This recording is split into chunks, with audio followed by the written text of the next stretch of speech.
The Ink Collective was created to spotlight tattooed entrepreneurs and creatives who are building more than just businesses. They're building culture. In this interview, we sit down with Dan Dreyer, the founder of Dixxon Flannel Company. You've seen the flannels and you know the name, but behind the brand is a story of grit, vision, and staying true to who you are, even when the industry tells you otherwise. We met at Dixxon's showroom in Tempe, Arizona, to talk about identity, legacy, and what it really takes to build something that lasts. It's raw, unfiltered, and packed with insight from someone who's lived it. This is Dan Dreyer with the Ink Collective. Let's get into it.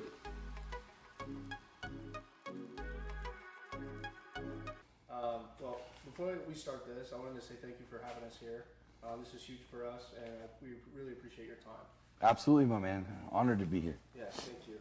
Before Dixxon blew up or even became a thought, who was Dan Dreyer? Well, the nice thing about this brand is that it actually encompasses and truly shows everything that I am. And so when you look at before and everything, essentially it is a story of everything that I am, everything that I've grown up with, and the things that inspire and influence me. So when you go from, you pay attention to the stories of the releases of the flannels, the stories behind them, the heightened awakening on blue collar and like the awareness of the different trades, the awareness of the importance of the trades, stuff like that. That stuff all encompasses who I am. So probably still who I am. I mean, I'm basically a 40-year-old, 17-year-old kid forever. But yeah, I mean, I would say I was.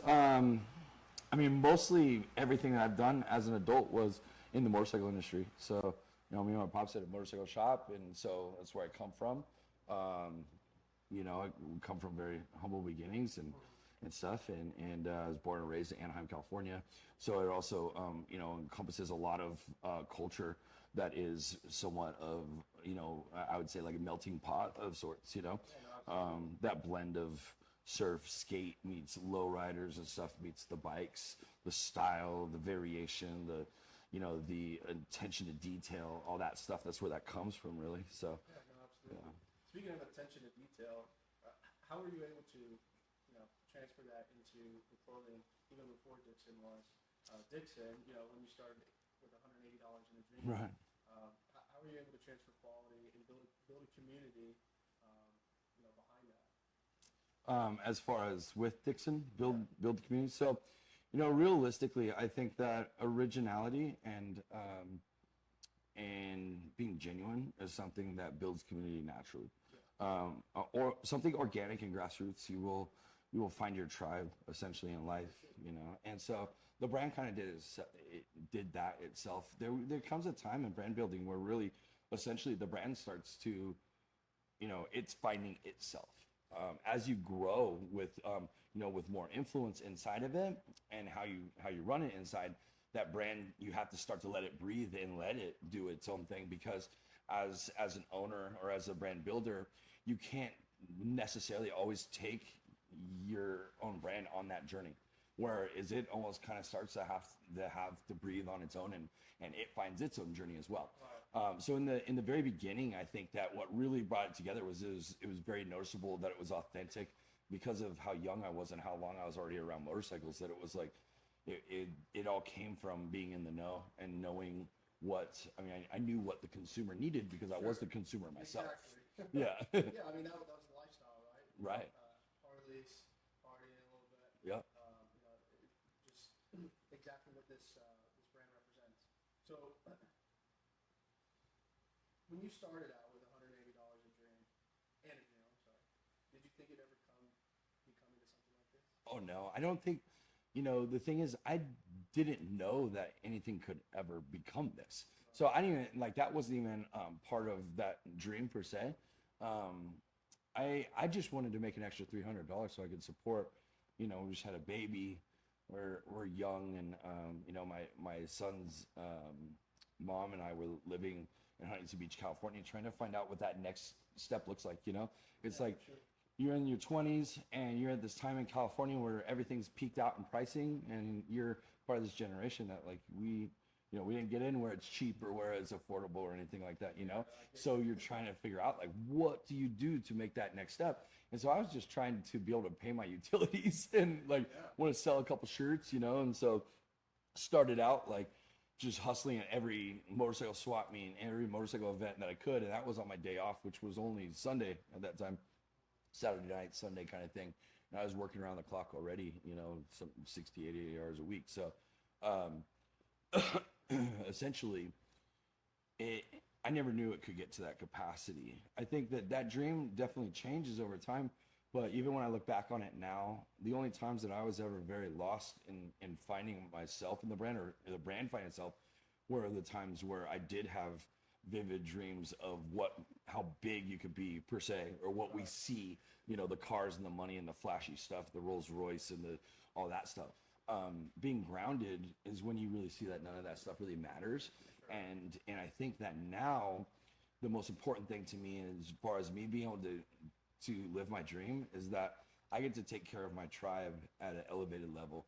I get to make an impact, and that was always very, very important to me. It was being a voice for people that felt like they never had a voice. I was not a person that was a fan of brands. Wasn't like a big brand like wear type of person, but I just never felt like there was a brand that really represented me and where I came from.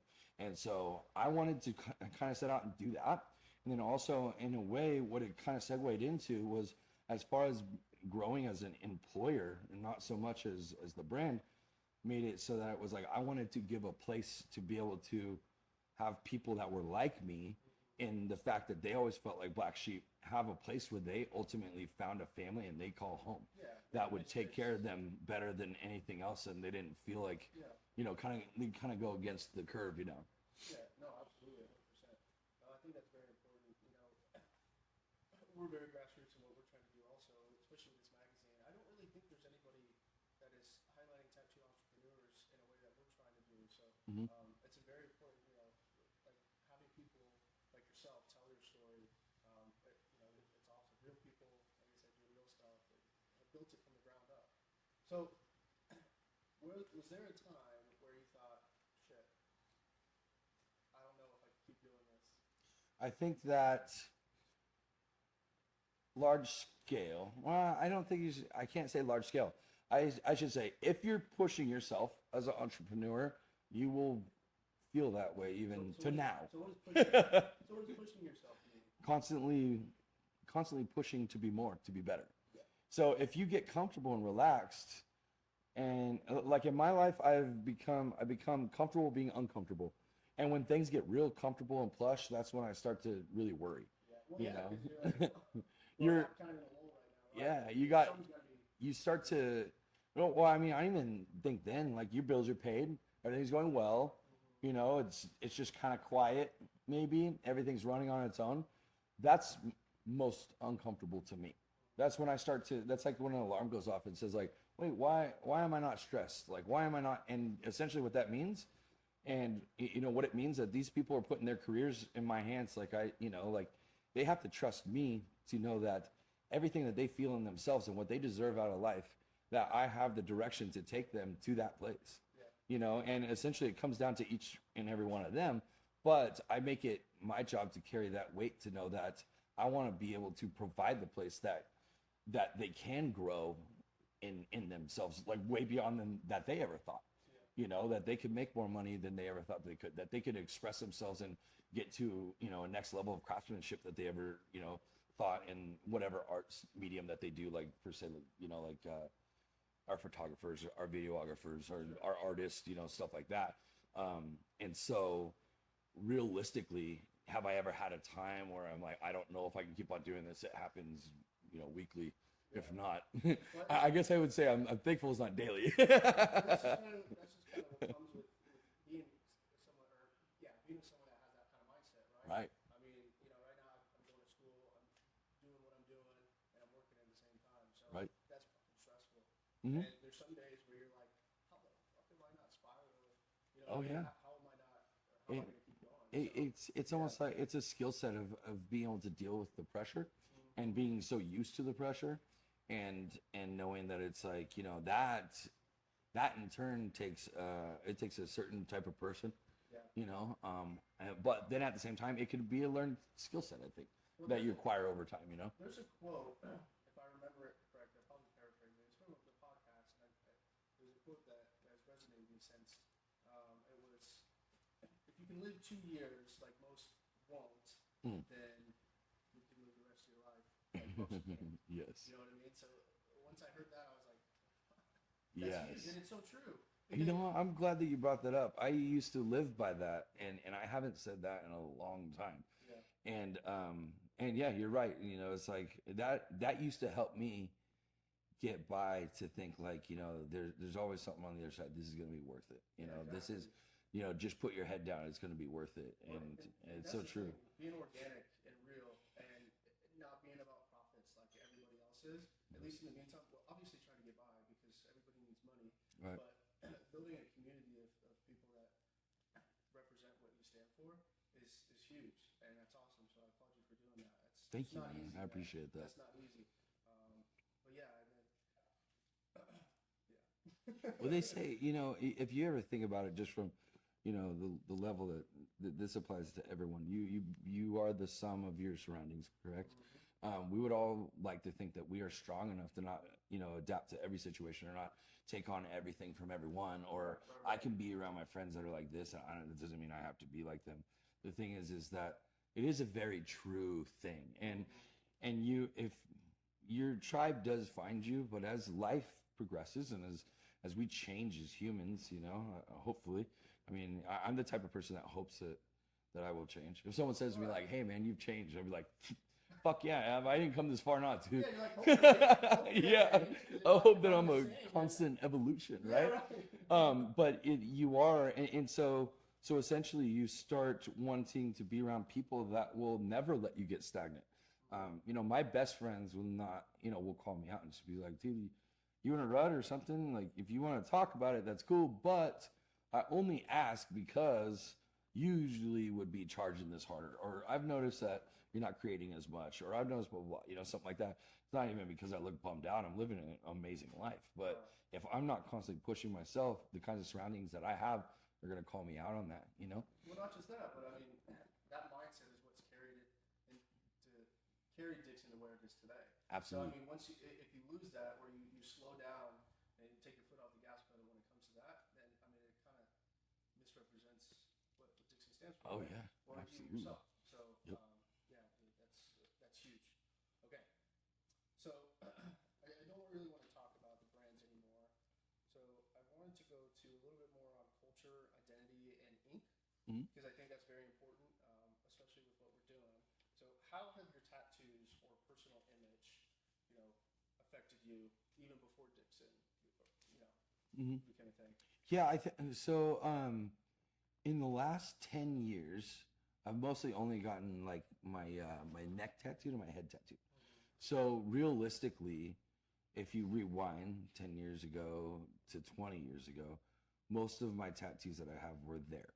So and my point in that being is that it was a very different world regarding that than it is today. for sure. You know, tattoos are widely accepted these days, you know, and so much so that like it's not shocking to see people with face tattoos, and it's not shocking to see young kids, one of the first tattoos they would get, like, you know, maybe on their hand or something like that, you I know. was one of those kids. Yeah. Probably because I was Yeah. rebellious, ignorant. Yeah. So you're like, you just go for it, 110%. Yeah, full throttle, right? My artist was like, "Are you sure you want that on there?" I was like, "Don't ask me again." Yeah. So I mean, so yeah, I came from a time that it was hard. You know, like, I mean, most jobs I had to have them all covered up. People definitely judged you and, like, you know, and stared at you a lot more, or ask you all those dumb questions like, "What are you gonna look like when you're old?" and blah blah. And in the mindset that I was at that time, I didn't think I was gonna really live past 30 anyway. So like,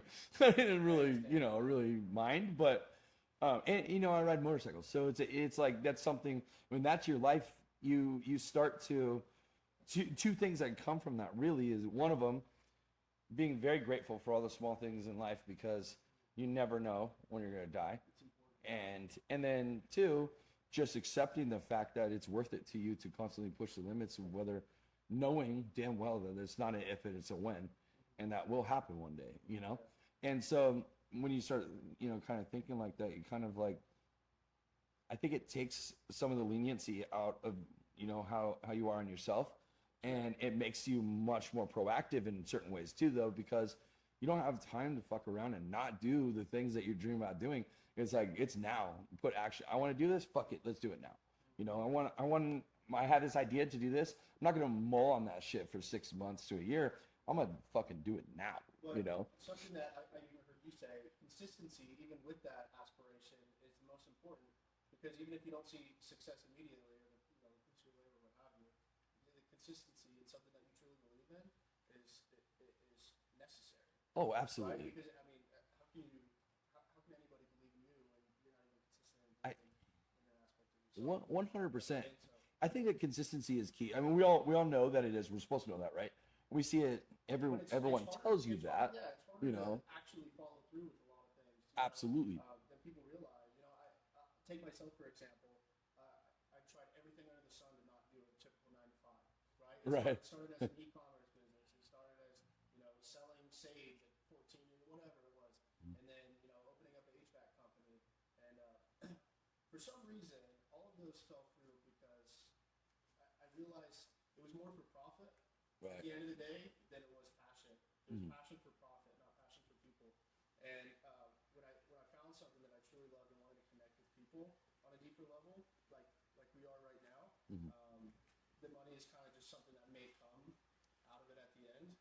All I want to do is build relationships and share people's stories. Absolutely. So I think consistency in that aspect is unwavering.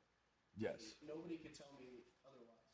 That Right. even if, you know, that it's not a good idea. So I got to sleep in a car for a while to do this, or, you know, whatever it is. Yeah. No, definitely. Yeah, I mean, there's a frightening element to passion projects because doing things out of passion generally doesn't pay, right? But when you come from a life and you put all your lessons that you've learned over life, you know, like to say there's no losses, only lessons, right? You put all those things together and you start using them with your passion to, you know, the passion's the driver, and then all the tools and everything are the ways of making the money to be able to support it. Then it becomes a nice culmination of everything that can really generate success. Yeah, no, I agree with you 100%. I mean, all the stuff that I did try or did do, I made a lot of mistakes. And then the mistakes that I did make, they were either costly or like, I don't know. I love those lessons, man. It's the only way that I know how to learn. Exactly. Yeah, my mom did the same thing. Yeah, I always learn the hard way. Even if somebody were to tell me before it happened. Absolutely. But yeah, for some reason, it's the best way for me to live. Yep. They're lasting that way. That's for sure. Yeah, for sure. Yeah, but it allows you, you know, growth for sure. Yep. Okay. This one is legacy and future. What excites you most about what's next for Dixxon?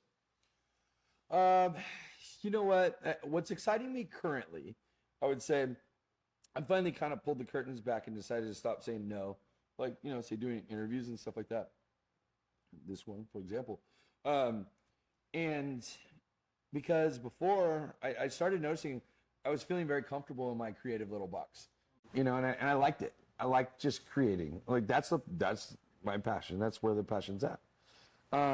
But I was getting to a point where I like wasn't super fulfilled just with the creativity anymore, and that's when I really took on the interest in a lot of the employees and trying to culminate like this an even healthier culture than we had already. And so then after like crossing those bridges, like started saying, you know what, it's time for me, you know, and I will credit, you know, my wife for this, that she's like, it's time for you to get back out there, you know, like you need to put your face back out there, and like you need to start talking to the camera again. You know that you have things that people will need to hear and they want to hear, but you're starting to get to this point where you don't do it online as much. You don't do this stuff online as much, and it's like, you know, when you're playing the face of the brand, when you're not a person that ever intended to be the face of anything, and not the type of person that really naturally, I'm not that person at all. Right. You know, it's like I am much more comfortable just doing my own thing with like headphones on and creating. But you know, what fascinated me by it, which kind of leads to what I was telling you before, you know, playing off of what I was saying before, I wasn't feeling as challenged. So ultimately, for me to be a success in my mind would be that I would be conquering the things I'm not good at. And so there's a couple of things there that I was always scared of, and getting on camera and stuff not being natural to me, you know, so that's something that I started like just being like, you know what, fuck it, let's go. So yeah. This is so out of my realm. Right. I terrible public speaker. You know, like cameras are off. We're good. We shoot the shit all the time. I can shoot the shit no problem. I connect with people really well. And it's when the camera comes on, I'm like, you know what I mean? Yeah, This is I know, totally. Out of my realm. But I think doing stuff like this is important to break you out of the normalcy of the day to day. Because I mean, honestly, if you're not comfortable doing something, that's the perfect time to do it. So Absolutely. grow. Yeah, because I mean, and that was kind of like what she reminded me of. She's like, how do you think you got here? Your whole life has been discomfort of that way. It's like, you know, you don't seem as happy just doing this aspect of it. It's because you're lacking challenge. Right. And so then it's like, wow, there you go. Like that was kind of like the very simple hack to hack every, you know, hours and hours of spirals in my head, right? But it was like, I'm very excited about that. It's opening a new chapter, really, in that. So the other thing I'm excited about is that we've been working with a lot of bands for the last couple of years. That's been really cool for us. That's been a really unique thing that I came up with that during COVID. Like basically nobody could tour, so suddenly those artists kind of needed us. Right. And they didn't before. And so what I decided to do is like, hey, we can get you guys out there right now while you can't tour. And we can, you know, make merch for you, and we can make this stuff for you to different audiences and people who celebrate your music, and you know, and then essentially get money in their pocket, really. And so like that's been really fun. But as we've done that the last couple of years, then you start thinking like, okay, so what's our next thing, you know? And so my last year being the focus on a lot of the health stuff for the employees, you know, this year has been I've taken my hands off the helm of a lot of the small intricacies, and I've been very excited in the future of watching some of our younger staff grow, and much more of like letting it lets their creativity grow. Before they're operating at a way of like, how would Danny do it, and instead letting them like kind of, I'm watching these kids come in that like, you know, barely knew how to use AI, or I mean when you say AI, comparing it to like Adobe Illustrator, you have to be careful because it's also AI now. Yeah, right? So, but they could barely use that, and now I'm watching these kids buy houses, and so that's what really excites me for the future. Also, is that I get to continue to watch my employees' lives grow, and that's the thing, that impact is what means everything to me. Giving them a healthy environment, you know, encouraging, you know, like the workout incentives that we spoke about earlier, and the space for creativity naturally. I mean, you're gonna have quality employees that not only believe in themselves, but Right. believe in you and the brand, which is why they were here to begin with. But that's just fuel to the fire. Oh yeah, 1,000%. And that also feeds into what we were talking about earlier. When your brand goes through these things where it's finding itself, it doesn't just happen on the rise. It continues to happen because it's an evolution, as we're all, you know, evolutions of humans. Expect, you know, Right. to take you, right? Mhm. So, 100%. And so that way it's like in that evolution, you start seeing that it's like, okay, you know what, I never thought about doing it that way. And so that evolution it can be so many different things. And I think what it's become is that the focus right now is that understanding that your brand is your people. And so it starts, instead of it being so much like focused on what inspired me, it's what inspired this generation. And I tell like the marketing team all the time, like, we don't sell shirts, we sell feelings. That's what we approach everything as, you know. We sell nostalgic feelings. We sell feelings of, you know, passion and, you know, everything in between, right? Things that make you mad, things that make you sad, and mostly things that make you smile, hopefully. And so it's like, it's just one of those things that it's, I think that, you know, basically what I did was short story long, what I'm most excited about is seeing the change. I like watching the growth, not so much as the sales. I like watching the growth of the people. I like watching the new ideas that I didn't come up with. You know, I mean, I'm still in the mix doing all of it with them, but seeing their voice and like seeing the joy in them when just one of their things gets adopted is, you know, is the next great thing, and it had nothing to do with my ideas, you know. Well, that's what we were talking about. You know, building in and believing in somebody.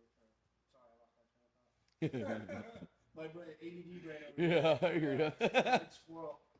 But yeah. Anyway, I forgot completely. But that's okay. What were you saying? Remind me what you were saying. Oh, probably you're probably thinking about when someone believes in you and you have an environment where people are believing you and putting you up. Maybe that's what was inspires you. I don't know. Lost it. Well, I'm not going to dwell on it too much. Well, Sorry, so I didn't mean to take away yeah, from it's that. all good. So if you know, if you think about it, like I mean, think about what we're talking about, like what I do compared to, you know, your magazine speaks to like tattooers and stuff too. The tattooers have to believe in themselves so much, and the tribe of people that really are their customers. You know, I mean, I'm sure it helps to have, you know, a boss that believes in them or whatever, but, you know, generally speaking, it's each one of them is their own artist, and in some places they could be very cutthroat, some places could be very supportive, but essentially, like, I mean, if you really boil it down to, like, you know, to an artistic form and to a career driven thing, like, they constantly have to be, you know, like pushing themselves or believing in themselves. If they don't, there's no safety net really behind that, which is really gnarly, you know. Yeah, no, 100%. I mean, you got to believe in the grind in yourself and be doing it every day to be able to ever think that or have something like this come to fruition. Yeah, absolutely. Whatever industry it is, right? Mhm. And that's what I think is cool about what we're doing. It's not just like tattoo artists. It's anybody tattooed with a dream, right? An entrepreneur, some will say. So that could be an artist, a barber, shop owners, a Yep. real estate agent, clothing brand, or lifestyle, and so on and so forth, real estate, etc. So I think it's super cool. But anyway, we're not here for me, are we? Okay, so this is a really important question, and feel free to think about it for a minute. What do you want your legacy to be? I've always wanted my legacy to be impact. My legacy, I don't see that as money or anything like that. I'm not looking to go out there and set up my next couple generations under my name, you know, with something that I didn't, you know, like I would want them to have a little bit more of a head start than I did, you know, make it a little bit easier, but not much, you know, as I just don't like believe in that, I think. So I think like sometimes when a lot of people, when they think of legacy, they think of something like that, like leaving, you know, you have an heir to the throne kind of thing. And so I think what I would prefer to leave behind was the impact. And I operate this way with my employees. I tell them all the time when we do all staff meetings, which is very weird. When you don't like public speaking, you have over 100 employees. Now you're like, you have to actually like public speak like all the time. I get it.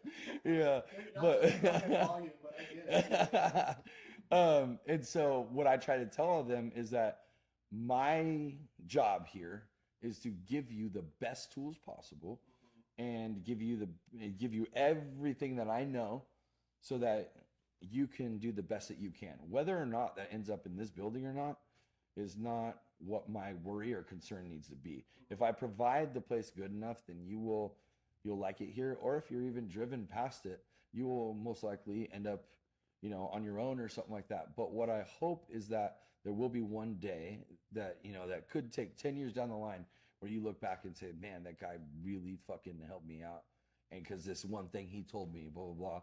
And now as we've been in business now for like this next year will be 13 years, like I have started getting some of those calls, which are rad, you know, like, and it would be like, you know, some young kid that like left and it's all my fault because I'm an asshole boss or whatever. And then like, you know, they hit me up and they're like, man, you know, you're the only one who ever held me truly accountable, blah, blah, blah. Because I manage in a much different style. Like I believe in leadership versus management. You know, leader and meeting with them, you leave feeling important because your leader showed you how important you were and they're going to work right next to you. Or as a manager, they're going to tell you how important they are. And so like with that being said, like I take that approach and I don't micromanage at all. So I'm basically gonna say to you like, hey, I will give you all the tools that you could think of, you know, and I don't want all the corporate red tape and all the bullshit and the politics and everything. Because it's inefficient in my you know, in my opinion. But I will give you all that, but you know, it's like basically like here's all the rope. You're either gonna hang yourself or you're gonna climb. So and that approach is really good for a lot of people, but it's not for everyone, you know? I mean, which is good. That's Yeah. But a lot of people, the choice. Yeah. it also it naturally weeds out a very good staff. So Exactly. Yeah, 'cause the people that stick around are the people you want to be around. exactly. Right? So I agree with you when it comes to people or employees or whatever, leading especially, because managing systems and leading people is a lot better than trying to manage people and, Oh, yeah. and lead systems, because you put yourself, maybe even unintentionally, not you, but just in general, people in leadership roles, they can put themselves on a pedestal. So Yes. when you allow yourself to separate from that and manage systems instead of people, then everything just flows a lot more naturally. Oh, yeah. And organically. So Absolutely. And you know, and then that impact isn't, you know, I think about the employees most, but the impact also and legacy would be, you know, like what I've started out from the beginning was showing all the good and the bad, just because I'd never seen someone go for the clothing company and show the bad. That impacts also to the world to let them know what's possible.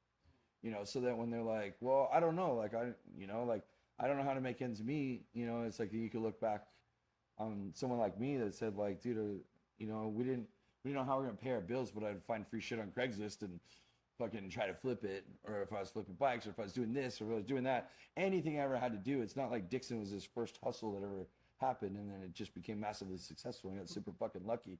You know, there's tales of 6 to 10 of them before, you know. It's like, so it's like I think that impact was that I always wanted to show the clear view of like, yeah, there's days that are fucking hard, man, and like, and as a human being, it's a lot to take on, and it could be really, really fucking difficult, you know, taking on things that every year you're just learning new things as they come, because you haven't never even seen somebody do it, you know.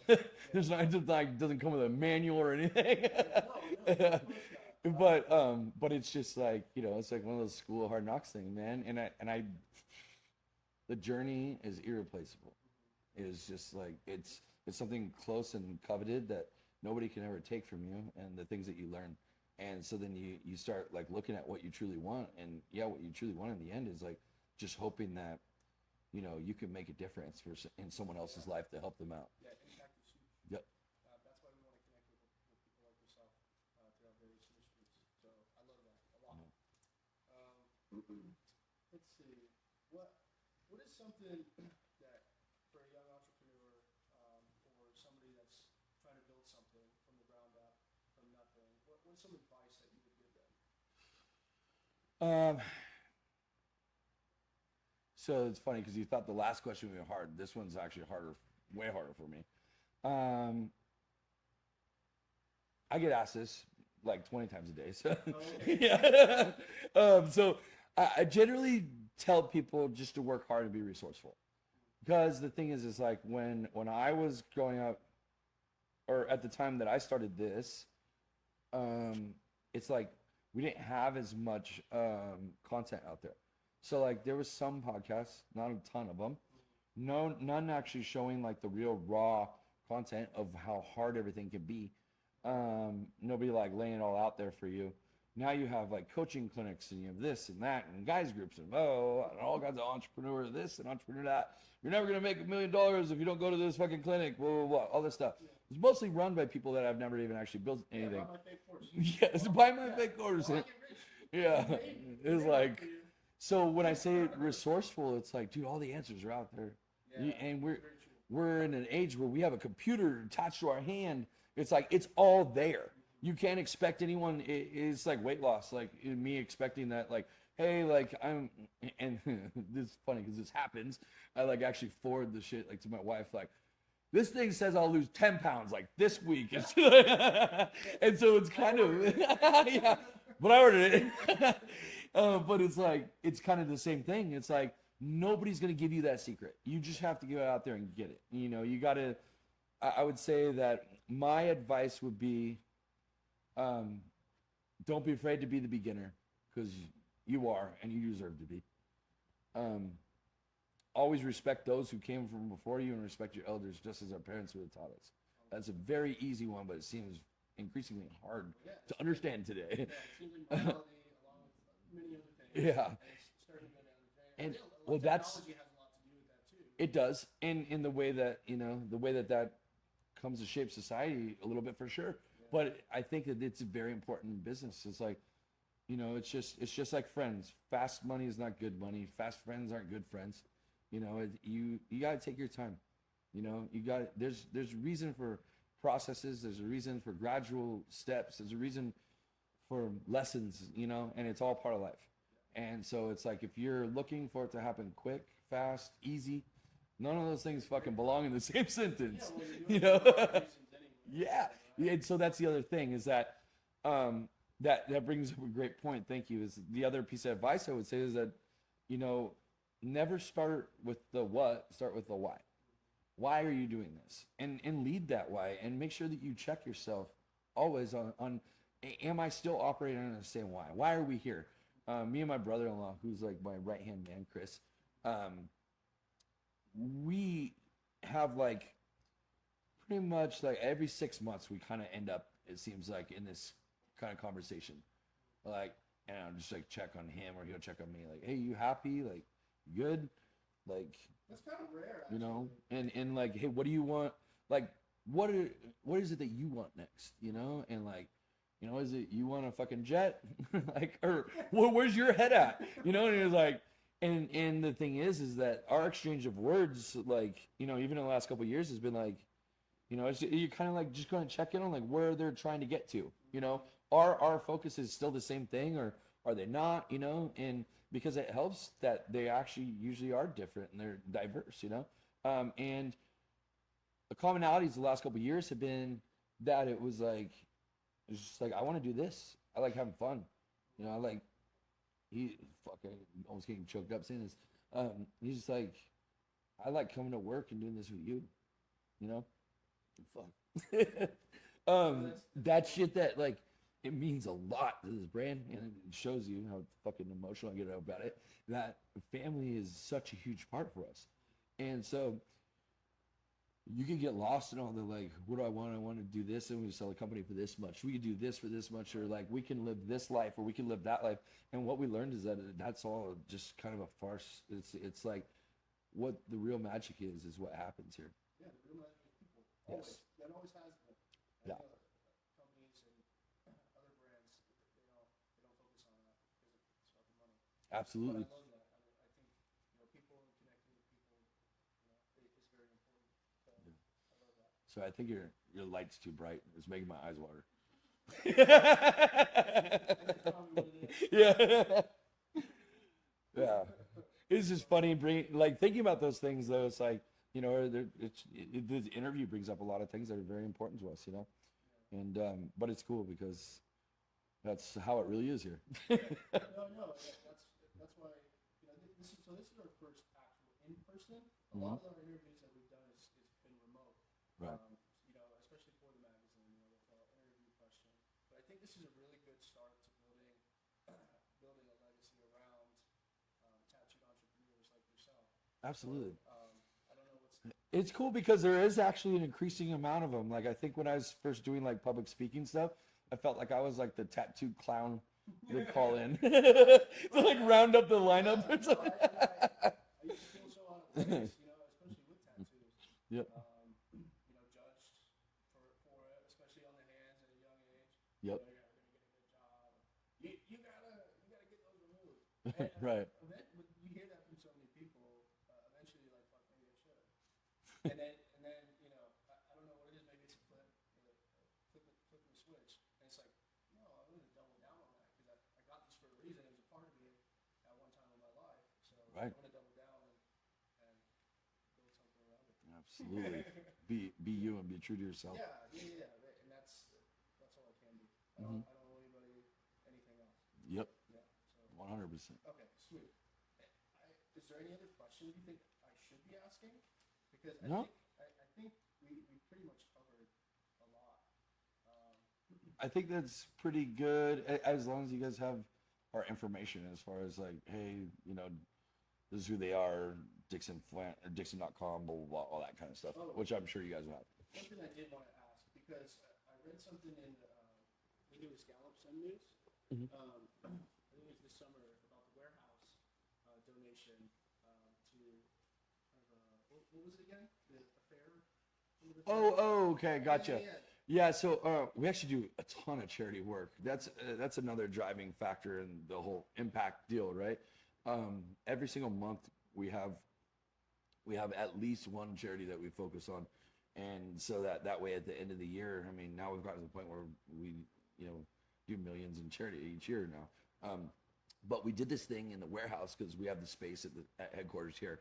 Since now we have a separate warehouse for shipping and everything, we had some space, and we were able to give a home to, it's a Cinderella Fair, which is basically, it was for high school girls and junior high girls that come, the underprivileged teenagers essentially, that can't afford to go out and get the nicest dresses and everything. And with the peer pressure the way it is these days, and especially with the presence of online social media and everything as a kid, I can't even imagine. And so, so them trying to live up to everything they see on TikTok and everything else, and then, then you have everything at school. What they do is that they have, thousands and thousands of these just beautiful gowns, and they get to come out, and they have the whole warehouse to be all set up with all these different dresses, and they let the girls use them, for the dances. Yeah.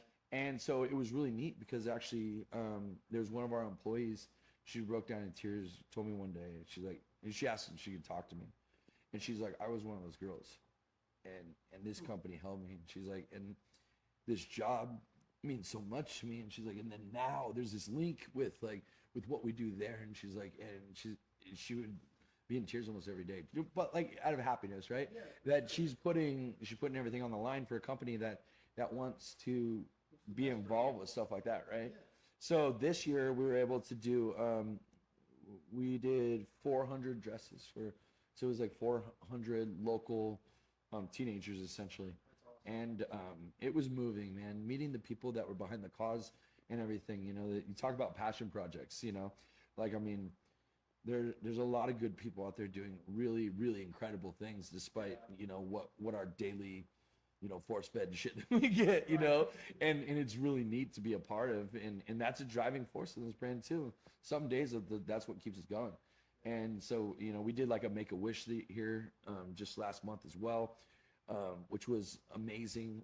We've done tons of stuff for children's cancer research, and this year we did a lot of stuff for children abuse, and then and some other stuff too. There was, incredible causes. So why is helping out with charities and stuff like that within the community? Why is that so important to you? So it's important to me because of, kind of what I spoke on as sometimes that journey changes.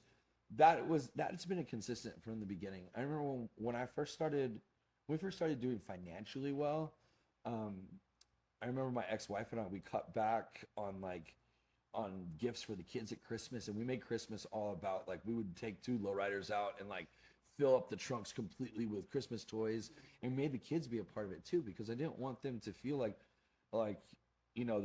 that all this stuff just comes, this lifestyle and everything else, and I wanted them to always know this comes from hard work, this is and I wanted them to know that we need to operate out of gratefulness every day, and be grateful for our time here, because there's many people who are less fortunate, and so spend that time to highlight those things so that so you're grateful for every day. So we kind of segue that into business as well, and for me, I started getting to the point where this was another conversation with my brother. I was like, I'm good, man. I'm I don't need anything else. I don't need that next level of better this, better that, and everything else. But I want to push myself to be more, and I want the brand to be more, And so it's really nice and freeing when you get to the point where you can say things like that, and you don't have corporate people breathing down your neck saying hey, no, you didn't hit this, or you didn't hit that, blah, blah, blah. We drive ourselves very hard to grow every year. But your reason for it. When that is where it's supposed to be, naturally everything kind of happens the way it should. Yeah. It seems, you know. Yeah, absolutely. No, that's huge, man. That's huge. Yeah, I mean, well, what's funny is you say like what's next and stuff like that, but you guys are already in like Australia, Canada, Europe, so you're really outside of series drops for clothing. I mean, how else would you be able to expand? I mean, because you have community outreach where you're at right now, and then stores across the country. Yeah, we have planned for a couple more flagship stores, which are fun and stuff that carries into our story. So like, it's fun and organic the way that we've done things because of things like, say, we could have just put a store in California and it would have just been a banger. We know it would have crushed it, but wanted to do it, in typical Dixxon fashion, do it kind of a little bit different. And it's like, we go to a place that means the world to me and we put it in Sturgis, South Dakota. So it's like Sturgis is super special to me, and we're the only, or I shouldn't say we're the only, we're one of the only stores that's open during the motorcycle rally that is not only open for the motorcycle rally.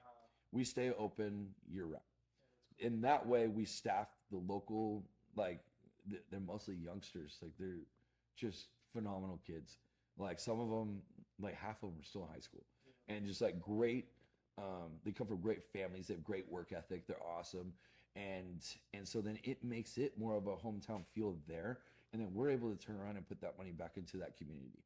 And instead of us just, like, packing up all our stuff and coming in, rolling into your town that has 7,000 people like living there on a daily basis, and all of a sudden for 2 weeks there's 500,000 people on motorcycles coming through, And so it's like, instead we were able to focus on that. And then Chris and I like bought some land out there so that we could, develop space and everything that we, that we can make it like a special part of our story and our lives. And so he could raise his kids there and, and stuff like that, as far as like, like vacations and whatnot. But doing stuff like that, when you're able to make those decisions more on your heart than what's going to help us in profits, is great. But then when we want to turn up that heat, we know how to crank it, And so then it's like, okay, well, this is a year that we're going to do a couple more things like this, boom. And lately, I mean, the amount of things that are happening, I can't even post it all on my social media. There's so much going on at such a great scale. But I will say that, I mean, it's really just the tip of the iceberg. We've learned how to make everything, but now it's going to be probably a little bit different strategy, and I'm very excited for it. Yeah, well, I'm excited for you. All right, what's one last thing that you would want to say to the world? It's really tough. I have a lot of things to say. Oh.